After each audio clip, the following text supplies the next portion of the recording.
bila berbahas tentang cahaya kan, kita belajar dulu, kita peringat balik hak sekolah menengah, cikgu-cikgu duk ajar unsur cahaya ni ada dua.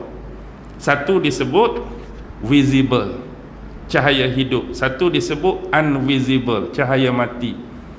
Cahaya hidup lagu mana? Cahaya hidup hak kita duk kenal ni lah. Kalau pasang lampu tu nampak lampu kereta, lampu motor, lampu bilik tidur, lampu bilik air, cahaya matahari. Itu disebut visible, cahaya hidup. Kalau invisible, cahaya tak hidup tu, dia macam apa? Dia macam microwave, radio wave, x-ray, gamma ray, infrared, ultraviolet, tu disebut invisible light. Jenis cahaya bersifat mati. Tapi cahaya yang kalau kita rekod ni, kelajuan cahaya per second, 1 detik berapa boleh pi? Kelajuan cahaya 1 detik, 1 saat 300,000 kilometer. 300,000 kilometer per second. Dengan kata kita berkelip tak sesaat, cahaya dah boleh pi 300,000 kilo. Jarak antara bumi dengan bulan 350,000. Cuma 350,000. Maksudnya tak sampai 2 second. 1 second sikit-sikit je. Belah pula 1 second yang kedua tu. Dah sampai cahaya tu ke bulan. Atau kalau sumber cahaya tu dari bulan, dah sampai ke bumi. Tu kelajuan cahaya. Laju sungguh. Lepas tu agak-agak cahaya yang dipunyai oleh Buraq, cahaya kepada peneman Rasulullah yang nama Jibril ni, sama tak dengan cahaya tu? Pastinya tidak. Mereka akan jadi lagi pantas, lagi laju. Lagi pantas, lagi laju. Sebab itulah Buraq ni sekali saja dia melangkah, sejauh mata memandang, tak nampak mana dah. Laju sungguh. Okey. Cuma itulah benda ni, bila dia di luar akal manusia nak menakulkan, dia tak akan mampu untuk masuk dalam dimensi saintifik, kita kata. Contoh kan macam ni. Kalau bab kebenaran, kita orang Islam ni bila berdepan dengan kebenaran, dia sudah berakhir. Kebenaran di sisi orang Islam sudah berakhir. Kebenaran di sisi Islam ni sudah final. Maksud berakhir dan final bagi saya, kita tidak perlu lagi bersusah payah nak mencari-cari kebenaran. Kerana kebenaran sudah tetap berada di tangan kita sampai hari kiamat. Apa kebenaran yang dimaksudkan tu ialah dalam satu hadis Nabi, Rasulullah minta kita berpegang teguh kepada dua benda ni yang ada jaminan kita tidak akan sesat buat selama-lamanya. Apa dia kebenaran tersebut? Quran dan sunnah aku. Bukan kata tak perlu cari kebenaran dalam konteks yang selalu kita bercakap, tapi benda tu memang dah disediakan untuk kita, dia sudah berakhir, dia sudah final. Dia berbeza dengan orang barat yang mereka cipta istilah sentiasa apa? Mencari-cari kebenaran, mencari-cari kebenaran antara jumpa dengan tak jumpa. Sebab mereka tak ada kebenaran yang asli tadi. Tapi dalam konteks kita orang Islam, kebenaran tu sudah berakhir dan final. Kebenaran tu dah ada. Tunggu kita nak terima atau tidak benda tu. Tunggu kita nak beramal atau tidak. Kebenaran tu dah memang ada sampai hari kiamat. Jadi baki lagi bagi kita ialah buat apa? Bagi yang mempunyai intelek dari kalangan ulama-ulama Islam kita, dasar pada wahyu tadilah mereka menafsirkan dan menghuraikannya dalam bentuk ilmu-ilmu tertentu, dan yang kita nak garap dan ambil daripada penghuraian dan penafsiran tu ialah faedah-faedahnya, iktibar-iktibarnya, ibrah-ibrahnya, hikmah-hikmahnya untuk kita beramal dengan kedua-dua kebenaran tersebut.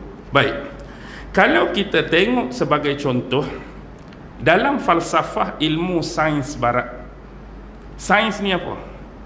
Sains ni ialah nak explore, nak mengenal pasti yang kita namakan sebagai fenomena alam, ataupun klosa kita sebut description of nature.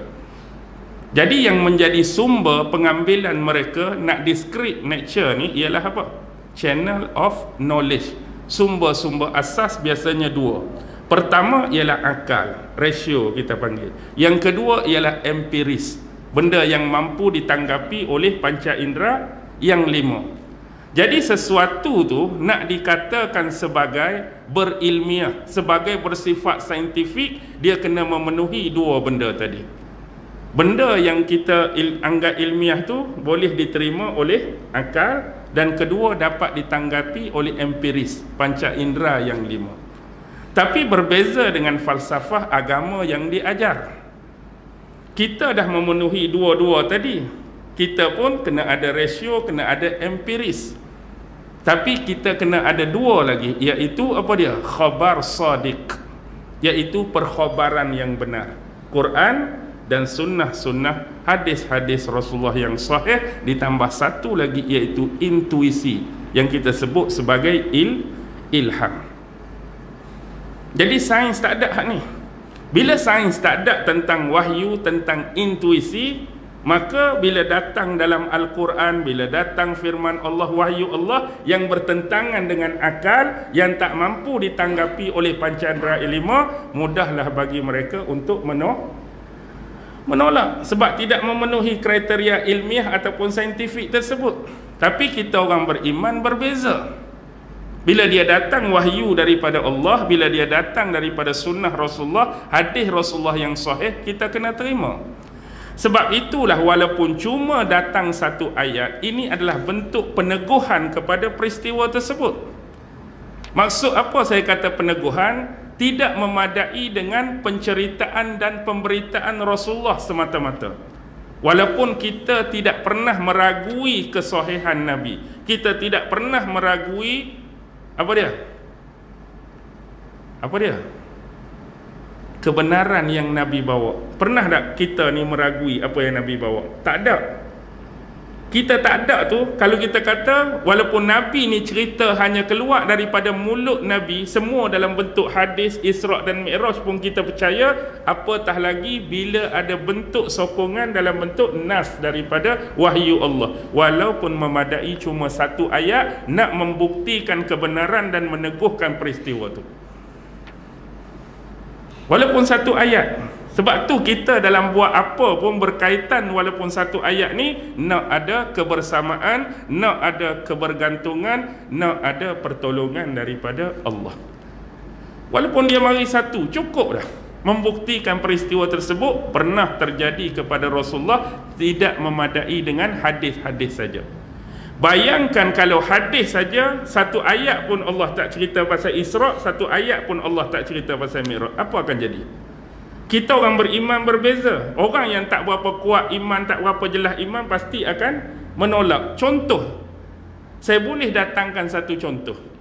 Hadis-hadis berkenaan Dajjal hanya datang daripada sumber lisan Rasulullah. Tapi dalam Quran ada tak Dajjal? 1 tempat pun tak pernah keluar perkataan Dajjal. Sebab tu ada setengah orang dia menolak konsep Dajjal ni hanya kerana ada dalam hadis Nabi saja, walaupun Nabi tak pernah cakap bohong, tapi tak ada 1 pun ayat Quran. Dia boleh jadi kelompok seperti itu, pemikiran seperti itu, ideologi seperti itu yang menolak Dajjal kerana semata-mata hanya ada dalam hadis Nabi, walaupun confirm Nabi itu tak berbohong, tapi kisahnya tak ada dalam ayat Quran. Tu benda yang sama boleh berlaku pada peristiwa ni kalaulah langsung tak diceritakan. Tapi Allah datangkan peneguhan walaupun 1 ayat. Tu pun mari 1 ayat, baki lagi orang tak beriman, terima ke tak? Bukan 1 ayat ni, kalau mari 1 surah cerita Isra' Mi'raj pun tak terima, hak jenis tak beriman ni. Okey. Baik. Sekarang kita dah boleh nampak konteks tadi. Sekarang kita nak berbicara 1 lagi. 9.30 dah. 1 yang last.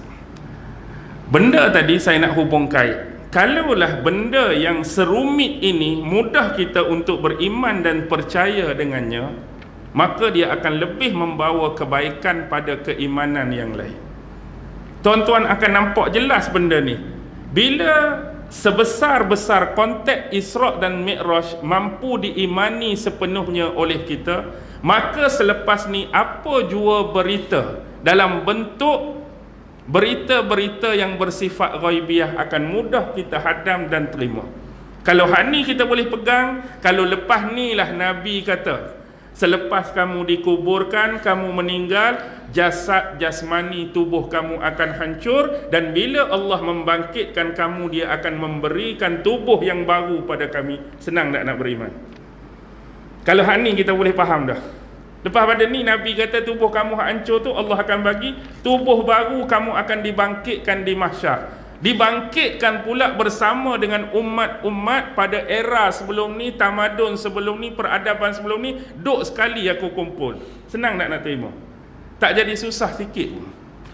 Bila hal ni kita hadam dengan baik, kalaulah Nabi cerita di akhirat besok, ada orang berjalan dengan kaki dia macam biasa, ada orang berjalan dengan perut dia, ada orang berjalan dengan muka dia, nak rasa pelik lagi tak? Tak akan rasa pelik dah. Sebab kita dah terima satu benda yang wow, hak besar dah lagi awal. Kalau Allah kata ada satu tempat yang nama syurga dengan keindahan yang tak mampu kita bayangkan, ada satu tempat nama neraka dengan azab yang tak mampu kita bayangkan, boleh terima tak? Senang kita terima. Kamu akan melalui satu titian sirat yang sukar dilalui, yang ada pencakuk nak mengait kamu. Senang nak terima? Senang saja. Tapi kalau sini pun payah, lepas ni pun kalau mati ni tubuh hancur ni boleh ke bertangkuk? Dia duk main ayat tu lah. Kalau hak ni pun duk rorak dah. Faham rorak? Bahasa Kelantan lah. Rorak ni tak lekat unjang, tak teguh. Jadi kalau hak ni boleh terima, hak wow ni, marilah berita ghaibiyah hak kita rasa pelik macam saya sebut tadi, mudah. Sebab keimanan tu kita dah pasak. Tapi kalau awal lagi dah goyah tak berapa nak tu, dia akan jadi nak deny, nak nafi, tak mau percaya, macam-macam, tak logik. Okey, yang terakhir yang kita nak bawa ialah, sebab apa saya tak mau dah, sebab hak Nabi jumpa tu standard dah kita bagi tahu. Mi'raj lapis-lapis langit, jumpa Nabi apa standard kita bagi tahu. Cuma kita nak bagi dari sudut yang berbeza. Sebab saya teringat satu kata pujangga. Dia menyebut apa? Reread your favorite book at different stage of your life. The plot never change, but your perspective does. Maksudnya dia sebut apa? Reread your favorite book. Bacalah berulang-ulang kali buku atau kitab kegemaran kamu. Kalau kita suka baca Quran, ulang-ulanglah baca Quran. Kalau kita suka baca buku mana-mana, ulanglah baca buku yang kita suka. At different stage of your life. Dalam stage yang berbeza. Maksudnya masa remaja pun ulang-ulang baca Quran. Umur 20 ulang-ulang baca Quran. Umur 40 ulang-ulang baca Quran. Jadi daripada pengulangan tadi, apa rumusan dia? The plot never change. Plot pada penceritaan kitab ke Quran ke tak akan pernah berubah. Plot cerita tu tak akan pernah berubah. Kalau nisbah Quran, kalau dia dulu ada 30 juzuk, 30 juzuk tu lah sampailah ni, tak akan berubah. Kalau sebelum ni 114 surah, 114 surah lah dia. Kalau tu lah ayat dia, tu lah ayat dia. Kalau baris tu atas dulu, dulu pun atas, sekarang tak akan jadi bawah. Hak bawah ayat ada 13 dalam satu surah, tak akan jadi 14, tak akan jadi 18, itulah kekal. Tu plot. Tapi but your perspective dah. Perspektif kita dalam memahami buku yang kita ulang, Al-Quran yang kita ulang, pasti berbeza. Contoh, plot tak berubah. Kita pun rasa dah cemuh Isra' Mi'raj Masjidil Haram ke Masjidil Aqsa, kita nak cuba ubah plot tu. Boleh ke tak boleh? Plot tak akan berubah, kita cuba nak ubah. Serabutlah, lama dah cerita Isra' Mi'raj, aku nak tukar pula tahun ni Isra' Mi'raj daripada London ke Las Vegas. Plot tu kita nak ubah. Mampu tak? Tak boleh. Plot tak akan berubah. Nabi naik burak, tukar nak naik satu alat yang binatang lain, kita namakan apa lah. Hak kita reka sendiri, plot tak berubah. Malaikat Jibril aku nak tukar pula, biar jadi Mikail ke bawa Nabi, Israfil ke bawa Nabi. Plot kita nak ubah, tak mungkin. Tapi perspektif tu, maksud perspektif, setiap kali kita membicarakan benda yang sama, kita nak ilmu baru sentiasa masuk dalam hal tersebut. Contoh tahun ni, bila bercakap Isra' Mi'raj, ni perspektif yang kita bawa. Kalau boleh kita tak mau perspektif yang sama terus menerus. Ada saja ilmu baru dari mana-mana sudut pada setiap plot yang sama tadi. Kita baca Quran kan, ulama ni tafsir macam ni, kita dapat satu perspektif. Mungkin kita baca pada lain kali ulama ni syarah macam ni, berapa ilmu dah kita dapat. Sebab kita disarankan banyak berguru. Mungkin kitab yang sama, guru ni syarah macam ni, guru ni hurai macam ni, guru ni tafsir macam ni. Berapa perspektif dah kita dapat daripada benda yang sama. Baik, yang terakhir, dari sudut Mi'raj, saya nak suruh kita melihat Mi'raj ni dari sudut kacamata Rasulullah Mi'raj. Bila Rasulullah Mi'raj ditemani oleh Jibril, bermula di mana? Masjidil Aqsa, merentasi apa? Langit demi langit, lapis demi lapis, sampailah ke Sidratul Muntaha. Baik. Dan ni diceritakan oleh Allah dalam surah Ma'arij. Surah Ma'arij dalam Quran, Mi'raj tu jamak dia nama surah tu lah.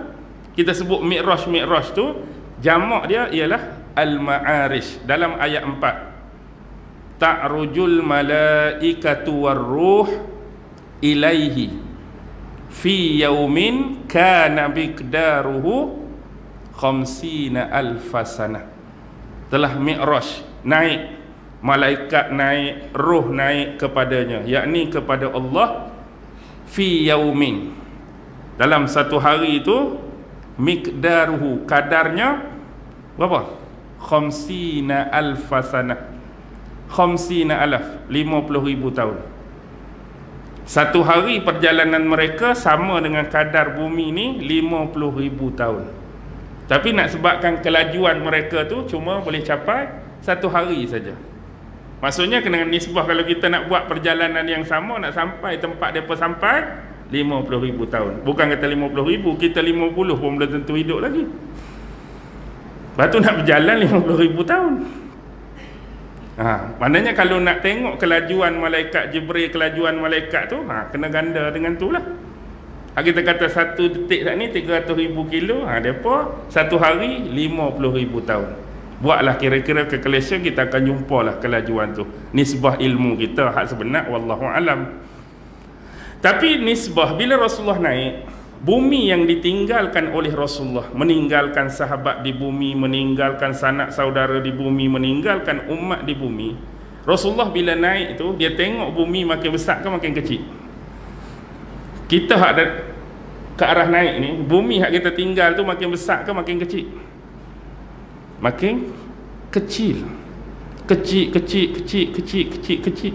Dan digambarkan dalam sebuah hadis kan, perumpamaan kerajaan Allah, arasy Allah dengan bumi ni seumpama sebentuk cincin yang berada di sebuah padang yang besar, padang yang luas. Kita gambarkanlah, hadis Nabi tu hadis Nabi lah, tapi kita nak buat gambaran sebagai contoh stadium. Besar tak stadium? Besar. Dan kita ambil cincin kita satu ni, pergi letak tempat sepak mula tu, hak bulatan sepak mula tu, letak cincin kita. Bukan kata nak banding cincin dengan stadium, cincin dengan hak bulat sepak mula tu besar hak bulat sepak mula lagi. Tapi nak habaq kata dunia ni cincin kita duduk atas stage utama tu, tengok cincin besar mana? Tak nampak apa kata tak? Nak habaq kecil sangat. Nak dibandingkan kerajaan Allah seluas alam semesta ni dengan dunia. Saya nak suruh anggap di sini ialah dunia ni lah tempat hak kita duk berasa kita segala-galanya ni. Hak kita kata atas dunia ni aku paling besar, aku paling hebat, aku paling terror.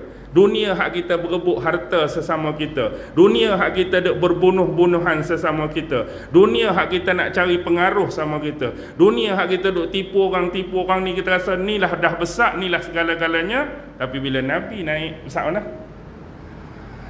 Ni je. Dan ni juga perlu kita rasa waktu Mi'raj, satu masa benda hak duk kita berkecamuk, benda hak duk serabut ni, satu masa kita juga akan tinggalkan dia.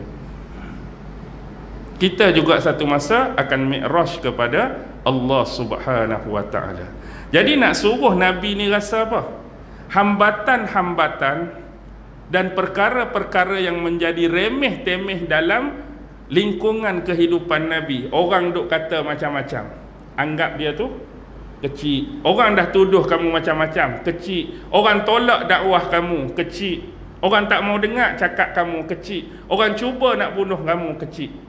Kecil tu kan apa? Bila kamu mi'raj, kamu berhadapan dengan sesuatu yang lebih besar yang Allah nak bagi pada kamu, pasti kamu akan rasa tak ada apa-apa dah kamu duk hadap sebelum ni.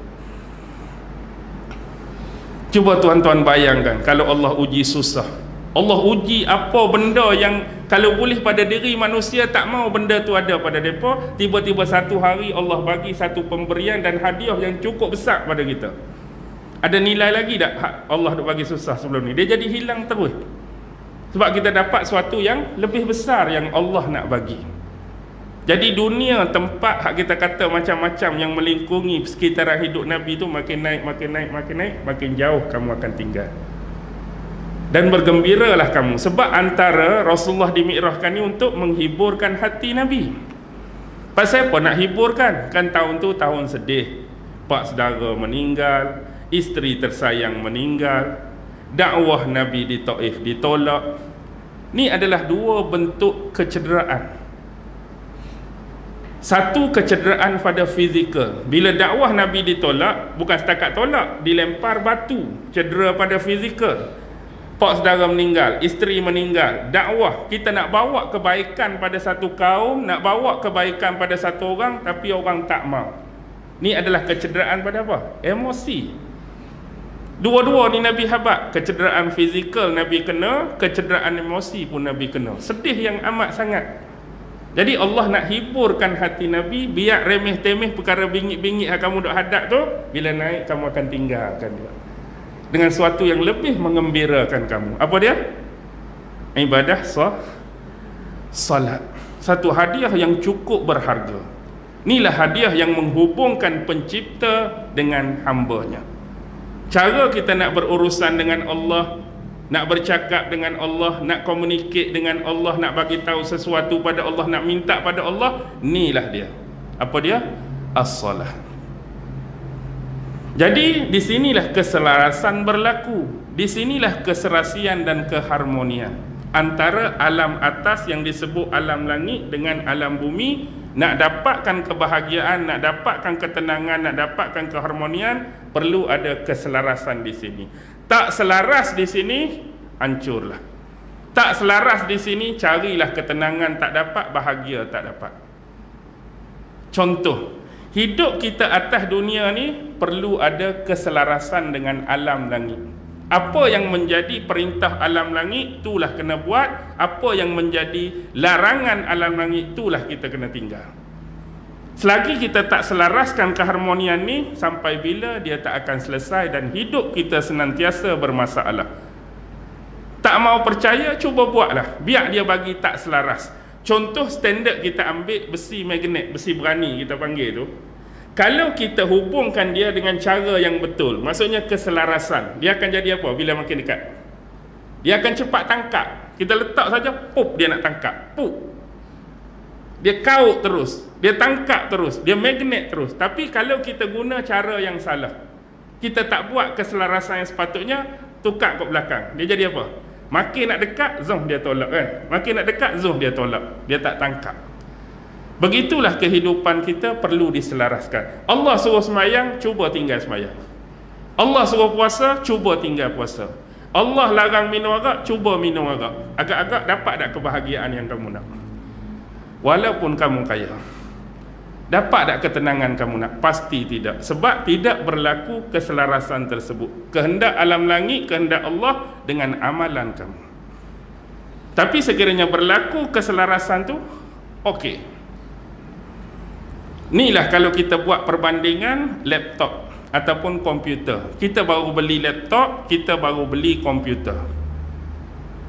Jadi bila beli laptop baru biasa, apa akan dimasukkan dalam tu? Laptop baru, laptop mula-mula beli. Satu benda yang kita kena masukkan iaitu software. Apa nama software tu? Microsoft lah. Microsoft lah, sebab dia direka khusus untuk laptop, untuk komputer kita. Jadi kita kena beli hak mana? Hak asli lah, hak original lah, hak betul pada dia lah. Barulah ada keselarasan software tersebut dengan operation komputer tu. Bayangkan, nak jimat aku pergi beli hak pirate, hak RM5 Bukit Jambu ya. Tapi bukan hak ori. Hak jenis cetak rompok. Jadilah sekali beli hak cetak rompok, kita pun pasang. Keluar juga Microsoft tu. Tapi mungkinlah bermasalah. Lepas pada ni, duk kena update, duk kena update, tak boleh update. Ataupun taik huruf A, keluar huruf Z. Taik huruf B, keluar huruf U. Biasalah hak pirate, hak tak apa betul. Main game pula jadi crack. Hak muka duk atas jadi muka duk bawah. Leceh lah, kena beli hak ori juga. Contoh, bila kamu rasa tak selesa dah, tak seronok dah, bila masuk benda yang tak betul, kamu pun nak beli hak ori. Bila beli hak ori, A keluar A, B keluar B. Gambar jelas, gambar terang, tak ada masalah, speaker semua. Nisbah kita kata manusia buat pasti rosak. Tapi nak habaq bila software tu betul, betul lah. Dan software yang Allah bagi ialah hukum-hukum dia, undang-undang dia yang nama Al-Quran.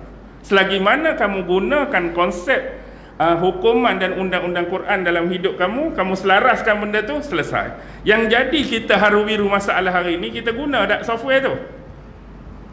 Tanya diri, tanya iman masing-masing. Yang kita jadi masalah, bergaduh, berperang, kita guna atau tidak software yang Allah bagi tu dalam hidup kita.